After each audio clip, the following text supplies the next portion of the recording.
Dear Patriots, before the news starts, please subscribe to our patriotic channel by clicking the subscribe button. Give us a thumbs up to this video. Don't forget to leave your opinion below in the comments section. Share the news on Facebook and Twitter so you friends see it. Thank you. No more lies. The American people just exposed the one thing Trump needs to destroy: crooked media. Since the earliest stages of his campaign trail, President Trump has held the media to a higher standard than any president before him. He's demanded truthful, unbiased, evidence-based reporting that paints a clear picture for all Americans. This has clearly been an uphill battle, but now there's hard proof that President Trump isn't fighting alone. According to a poll by Politico and Morning Consult, nearly half of all voters believe the news fabricates stories about President Trump.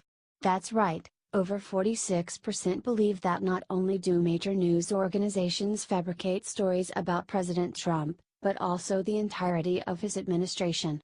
To prove this fact even further, studies show that of that 46%, only 76% were Republican, with the remaining split between Democrat and assorted parties. If anything, this shows how far the crooked media has gone to create their tired propaganda. Even those who don't fully support President Trump, still support an honest and transparent press. As mentioned above, Trump has been arguing this point since the start.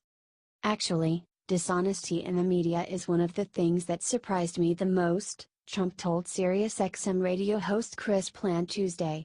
I thought after I won, the media would become much more stable and much more honest.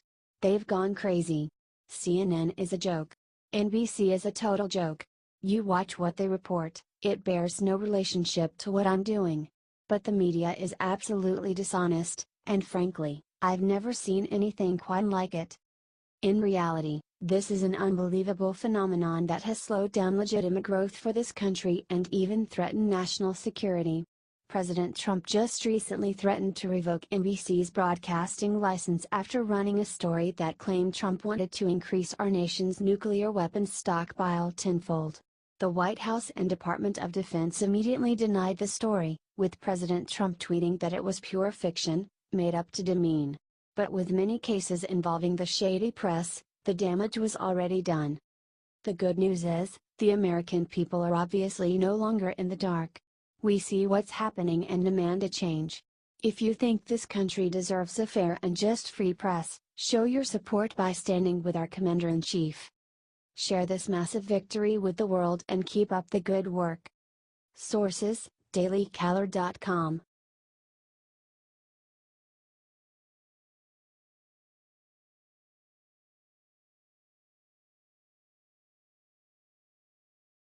We are a nation of citizens, not a nation of immigrants, Bannon gave Libs epic beatdown. Democrats and some misguided Republicans like Senator Lindsey Graham of South Carolina have been talking up how we supposedly need illegal immigrants to have a pathway to legal status and even citizenship. President Donald Trump's former White House chief strategist Steve Bannon, however, sees through these half-baked ideas. He was recently documented in the new book Bannon, Always the Rebel by Keith Koffler, telling it straight why it's a lie that Americans are better off with more immigrants. Detailed Koffler, Bannon says, "We're a nation of citizens, we're not a nation of immigrants," correcting what he believes is a common misperception. So now we have to start to act like citizens come first.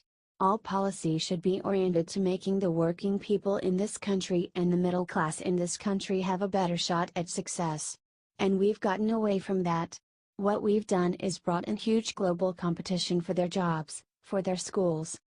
Bannon went on to point out how the mass influx of legal and illegal immigrants makes for huge profits for corporations and their CEOs at American citizens' expense. Koffler explained, the low-skill, low-wage, non-English speaking people entering the United States from Mexico are taking jobs from Americans, Bannon strongly believes. The people most affected by illegal alien labor is the black working class and the Hispanic working class, he said. Go into the inner city. That's why they're not paying a guy $12 or $13 to flip burgers at McDonald's. Because they don't have to. They get all the labor they want. Koffler added, Bannon seeks not just to end illegal immigration, but he wants to vastly curb legal immigration and reduce the number of refugees the United States takes. Until we have the black working class and the Hispanic working class getting high-value added jobs, we've failed as a society. To me, citizens first. And we don't need a million immigrants in this country. Particularly, we don't need a million immigrants that don't come with a real set of skills. Do you agree with Steve Bannon?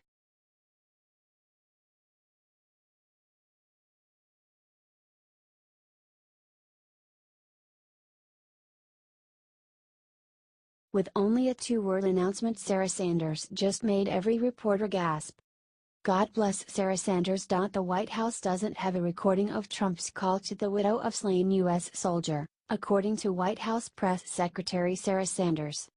Sanders then cited what Sara Sanders said, that Chief of Staff John Kelly was in the room when Trump told the widow of Army Sergeant Law David Johnson that he knew what he signed up for.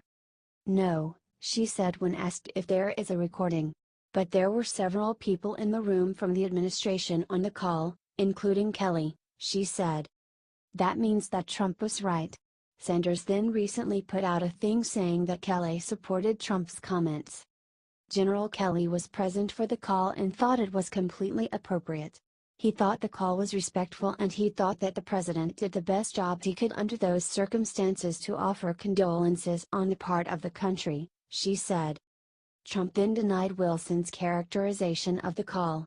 Count on the Jones Johnson. Sanders then called the controversy a disgrace of the media and called her accusations simply appalling.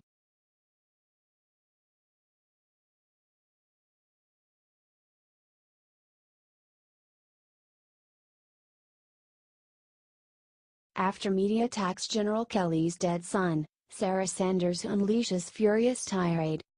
Earlier this week, Donald Trump celebrated his efforts to contact the family members of fallen soldiers. As always, the left quickly went on the attack. Florida Representative Frederica Wilson claimed that Donald Trump told the wife of a dead soldier that her husband knew what he signed up for, as if he deserved what he got. Then, talk began to spread about General Kelly's son who died in combat. Some tried to use that death to disprove Trump's claims that previous presidents didn't sufficiently reach out to grieving families. At Wednesday's press briefing, Sara Sanders attacked the media for politicizing these fallen soldiers. I think that General Kelly is disgusted by the way that this has been politicized and that the focus has become on the process and not the fact that American lives were lost, Sanders said. I think he's disgusted and frustrated by that. If he has any anger, it's towards that. Her own disgust is pretty evident. Attacking our president is one thing, but she will not allow the media to attack and use families who have lost sons and daughters in combat. One again, Sanders is putting the press in their place. Comment go Sara. And share if you love Sanders and our military.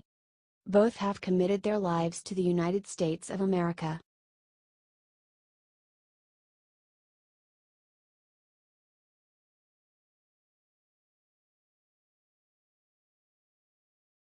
Jeff Sessions just pulled out this paper on Senate floor and made Al Franken shiver in fear.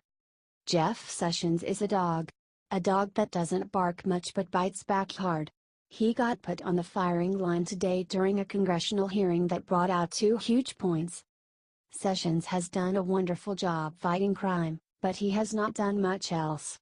He then said that Rod Rosenstein is going to be held responsible as to whether he will oversee the recuse himself. It seems that the swamp is deep, deep, deep and Trump is fighting it alone. He is going to need our help in the coming months. We need to fix our government and we cannot rely on Jeff Sessions to necessarily get anything done.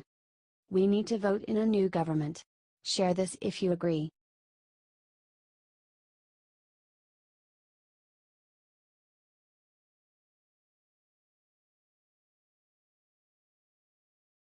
Jeff Sessions just dropped a bomb at a Senate hearing. Is Comey going to jail? The administration's firing of James Comey ignited a firestorm of controversy earlier this year, but they may know more about the situation than they're admitting publicly. During a Senate hearing on Wednesday, Attorney General Jeff Sessions claimed that there may be devastating evidence yet to be revealed about Comey. "I don't think it's been fully understood the significance of the error that Mr. Comey made on the Clinton matter," Sessions told Sean Feinstein. "I don't think I've heard of a situation in which a major case in which Department of Justice prosecutors were involved in an investigation that the investigative agency announces the closure of the investigation. Particularly, we were concerned that he had reaffirmed that he would do it again," Sessions added. This revelation comes just as the FBI confirmed that Comey drafted Hillary Clinton's exoneration letter before Clinton was interviewed by the Bureau. These back-to-back statements look grim for Comey. And his situation might get a lot worse now that the Attorney General is testifying on the matter. Has he concluded Comey broke the law? We may soon find out. Comment "Lock him up." And share if you support our Attorney General. He's fighting the swamp one criminal at a time.